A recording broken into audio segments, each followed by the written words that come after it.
But I heard we have a special cake. We have a groom's cake. And we think, why not bring it part of our wedding? I have a tendency to do a lot of over-the-top stuff. Oh my Are we good God. with that? Oh, Yes. of course Okay. I'm good with that. Yes. So it's been a few weeks since I've sat down with Max and Billy to talk with them about their groom's cake. As we were talking, they mentioned that seafood gumbo was one of the things that was really important to them. So I'm excited to get started with the final process, which is assembling all of the details together into one and really making this cake come to life.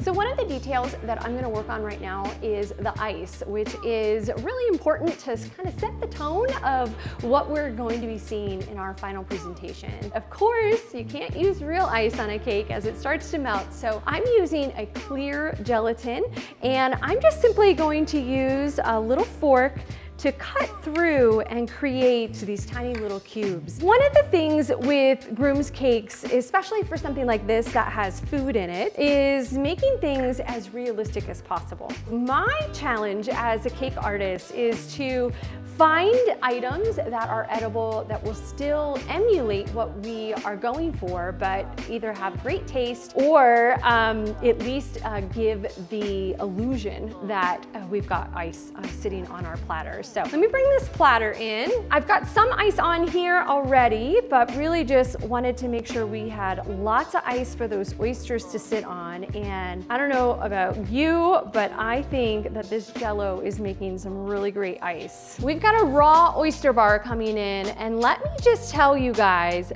these things look just like the real thing. Everything from the oyster on the inside to the shell on the back. I don't know that people are gonna really realize that this is chocolate. So it's chocolate and it's buttercream and it's a little bit of corn syrup just on the top to make that shiny, which I just think is so cool. I'm pretty proud of how these guys turned out. So let's just go ahead and get a couple in here. One of the things that makes groom's cake so fun is that you have every option in the world. So it can be something that's personal to you, like a story. It could be your favorite food. It could be how you met. Groom's cakes just really run the gamut of theme and style and design. You can do anything that you want with a groom's cake. And I am a firm believer that you really should do something totally creative, really unique, different. I just say have a blast, have fun with it. Choose something that is just gonna like blow your guests away and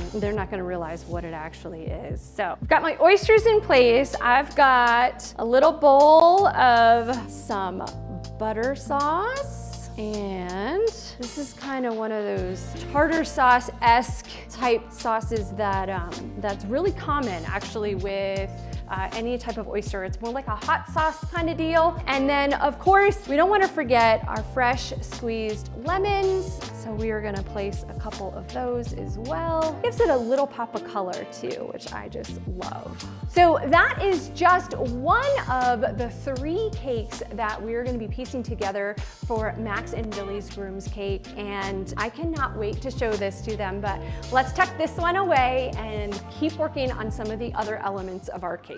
So our seafood tower has lots of different types of seafood on it, and I thought it'd be fun just to show you a little piece of the process when I am making seafood. So the first thing, of course, is creating all sorts of texture on our shrimp and creating the little tail, the little fin type flourishes on the shrimp are really just, I think, what makes this little guy come to life. Otherwise, it just looks like a big lump of chocolate. So I am using just some dusting powders, and depending upon where along the shrimp I am coloring, I might use different colors. So I've got a little pink right now just to kind of get things going. It is a bit of an exact process when you're trying to make things that are realistic, things that actually look like what you're trying to create. Other times when we're making just sort of fun items, you can be a little bit more, I don't know, use your own judgment, your own creativity, which is kind of nice. But for shrimp, you know, you really kind of got to get that coloring just right in order to be able to pull it off as a shrimp cocktail, that's for sure. Just a little color first, and then let's go to that tail. The tail is, you're gonna see this come to life so quickly because there's so much texture in here. Just a single brush and you can see all those little fins and the little lines that are in that. It's just a really cool texture. And then just some deeper colors, some richness to really make that tail stand out. So what you're seeing here really is just one very tiny part of the process. So literally going from just a textured piece to adding some color and dimension, and then the final product, which ends up having a little bit more of a shine. I actually spray a lot of the seafood items with an edible glaze, and that just helps bring out that shine, because when you see lobster and shrimp and oysters, really what stands out to me is just how like fresh and wet they look. Like they always have a shine to it. So that's kind of the process that we go through when we're creating these types of elements. There's definitely a sequence of things that has to happen, and it's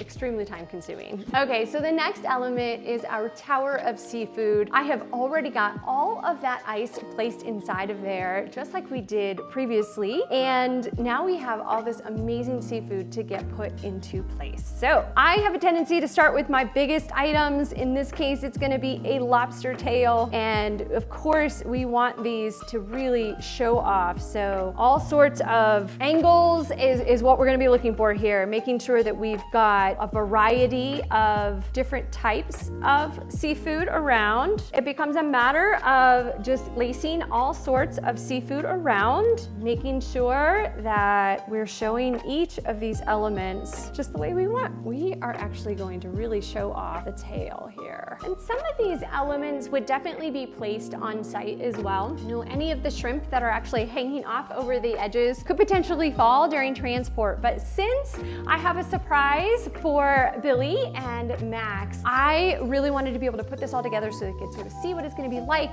and then be able to rebuild it on site for their reception.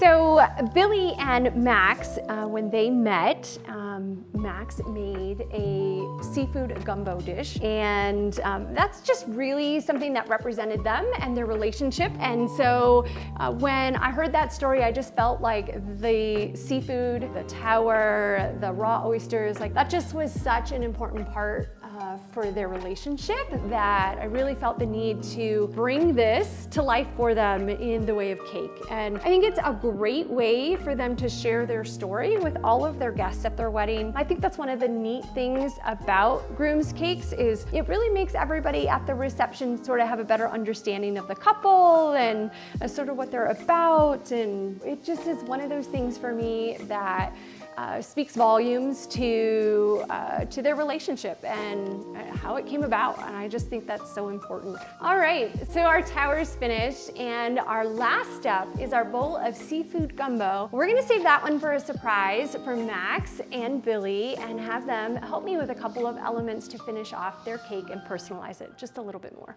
All right, guys, we are here at Rachael's studio, and I'm so excited to see what she has in store for us. This is a surprise, and I'm very, very excited to see. Oh. All right. You ready? Yes, I'm ready. Let's go.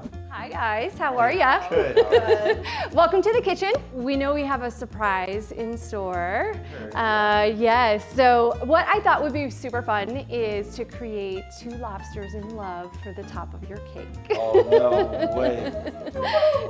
Yeah. I went ahead and made you lobsters, so you guys don't have, there's lobsters. Just little guys. I went ahead and made these for you because they just take a little extra time and skill set. But I thought it would be really great if we maybe created a top hat for one. Oh, yeah. And then tell me about your dress. I hear you have a bow. I do. I have a little bow on the back. It's a very structured, it's a little flat, but it can be, you know, whatever. Yeah. Like it is a statement bow. Great. So. Okay, well we'll make a statement bow for this lobster too. All right, so let's make a top hat first. So you have two different thicknesses there in front of you, and you have two different size cutters. So this is basically gonna be the bottom of your hat, like the rim. So you're just gonna press that into your modeling chocolate. There you go. And then pull it off, and then you'll just pop it out. Perfect. And then with this guy. This one's gonna be a little harder. So you're gonna just use the palm of your hand to kind of squash that in there. Perfect, and then we're gonna pull that back out. Yep, just pull it right out. This is totally Play-Doh. You can use your finger to pop it right out. Sometimes a little tool is helpful. There you go. Awesome. So your top hat right now has a little character. It's a little crooked. You can roll it just to straighten up those edges again. So I have a tendency just to use like 1 or 2 fingers there, and then use your other 2 fingers just to kind of give it some shape, some texture. And then when you're happy with the shape of that, you're just gonna center it on your little circle that becomes the rim. And literally now you have this teeny tiny little top hat for your lobster. That is amazing. Yeah. Super fun, super easy. And now moving to our bow. This one's a little bit more complicated, but definitely not hard. Grab your knife. You're literally just going to make a couple of strips. So just apply a little pressure. Looks great. So I've got 3, and we're just gonna take the first one, and you're gonna flip it over, and then decide how wide you want your bow to be. Now, I saw a photo of your gown, and your gown has a very big bow on it. Yes, it does. Yes. So we might want to just give it a little extra something, and then we're going to loop it back and try to line it up just so that you have a similar length. We're going to cut it, and then we're going to piece it together right in the middle. All right. Okay. So we're just going to put a little pressure with our tool here. So this is a Dresden tool. It's my favorite tool. I don't leave home without it. You're just going to push those 2 down, and then basically going to squash this in the middle. This next one, we're gonna sort of just fold it in half, just a little bit. And it's really just to kind of create a little knot in the center. So you're gonna lay it down, and then this bottom part actually gets tucked underneath. Now, do you have long streamers on your dress? Yes. You do? Okay. Well, then let's use that to our advantage. So I'm gonna take my little tool, and I'm just gonna tap the bottom part to the back side. Yep, you got it. And that's gonna become a little streamer. And then we're gonna do the same thing. We're just gonna tuck just that first little thing, and it's gonna go right underneath. And so right here, just tap that down just a little bit firmer, and that's gonna allow the 2 pieces to come together. And then all we have to do is grab your top hat, grab your bow, and yep, you can put it however you'd like. I gotta figure out where this noggin would be. Perfect. So in order to secure these, we would just use a little bit of water, but I am gonna wait until we get these on the cake to make sure that they're fully secured.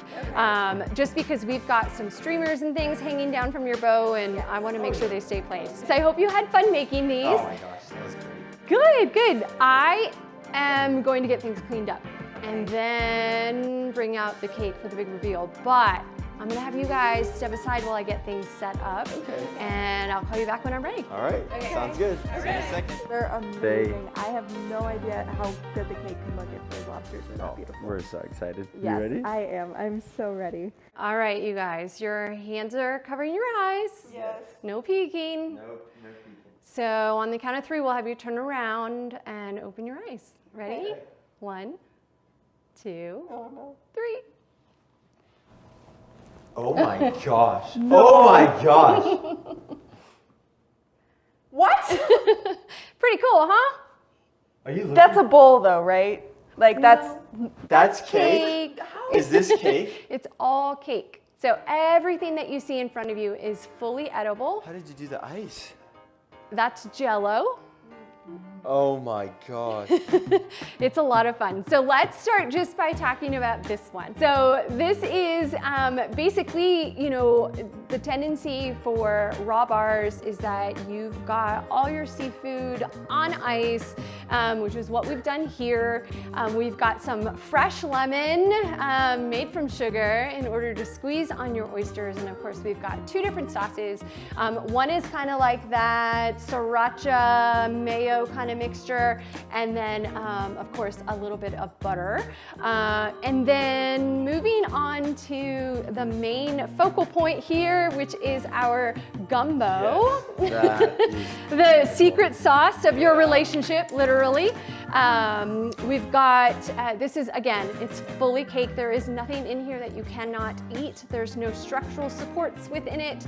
It is all sugar. So we've got our lovely little rice ball. We've got all sorts of seafood, tomatoes, okra, a lovely spicy brown sauce, some sprinkle of pepper on top. It's got a little bit of everything. And then of course over here we have our seafood tower. And you know, you guys mentioned that your gumbo is just always just filled to the top with seafood. So like this. Pretty accurate. Yeah. Excellent. So I wanted to make sure that you guys had more than enough seafood in order to top your gumbo and make sure that you have plenty of seafood in your gumbo. So with the exception of the structural support that is sitting here, everything here is fully edible as well. So there are just so many details to it that there's no way to piece this all together in a short period of time. Okay, so the last element is just to put your lovely little lobsters in love on top. So I thought it would be really cute to put them on top of the rice ball. So just nice and gentle. Let me get this one up for you. Oh my gosh.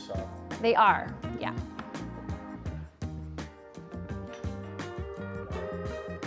I think I got it. Oh gosh, there you go. So cute. Well, this is absolutely incredible, and we cannot wait to see this at the wedding. Yes. I am speechless. You get it there, you'll get it there nice and safe? I will get it there safely, I promise. And you guys have lots to do, so you go enjoy yourselves. Oh my God, we will. Okay, take care. Yep, bye-bye. I had no expectation of that at all. I still don't believe it's cake. I don't either. I don't think How it's- can there's anyone no do that way with that's cake? It's cake. like It's the too real. lobsters looked real. It's just the too ice real. looked like it was about to melt. I know. I don't know how anyone does and that. it didn't smell like seafood, which, oh, I can't get over It that. smells like cake. It smells like cake. Yeah, but I am so glad that we chose Rachel. Hands down. I've never seen She's an work artist. like that. That is amazing. All right, guys, if you like this video, please give it a like and comment down below what else you want to see. And don't forget to subscribe, and we'll see you next time. Check out the other Wed Mayhem videos. Yeah. Bye.